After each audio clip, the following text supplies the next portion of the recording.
ৰাজনীতিয়ে বিভাজন কৰা মানুহক বানে কৰিলে এক। প্ৰমাণ হল এইখন সঁচাই শংকৰ আজানৰ দেশ।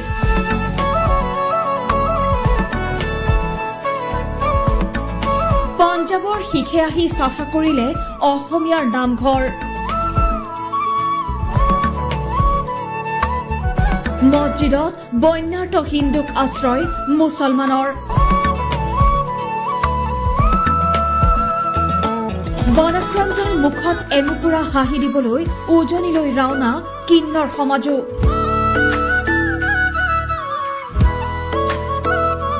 নিজৰে দেহৰ অংগস্বৰূপ ৰূপহী অসমৰ দুৰৱস্থা দেখি বহিৰাজ্যতো দুখৰ চকুলো। এই ছবিয়ে নকৈ শিকালে মানুহক মানৱতাতকৈ শ্ৰেষ্ঠ ধৰ্ম আৰু একো নাই। দুখৰ দিনে অসমবাসীক দিলে মানৱতাৰ শিকনি। পুনৰ প্ৰমাণ হল এইখন সঁচাই শংকৰ আজানৰ দেশ।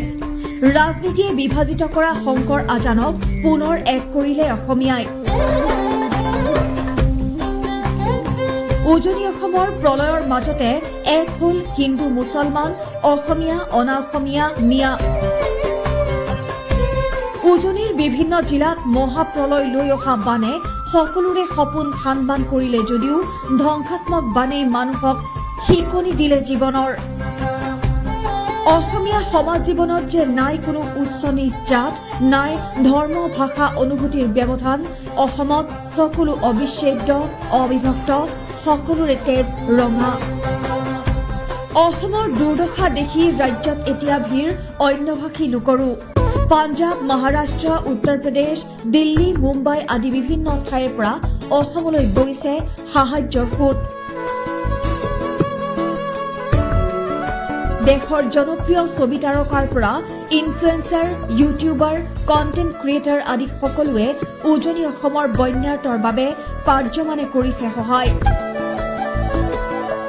ৰাজনীতি নিলগাই ধুবুৰীৰ পৰা উজনিবাসীৰ ওচৰত নিস্বাৰ্থভাৱে থিয় দিছে মৌলানা বদৰুদ্দিন আজমল, থিয় দিছে জমিয়ত উলেমাই হিন্দ, আনফৰ ফাউণ্ডেশ্যন, USTM ইত্যাদি।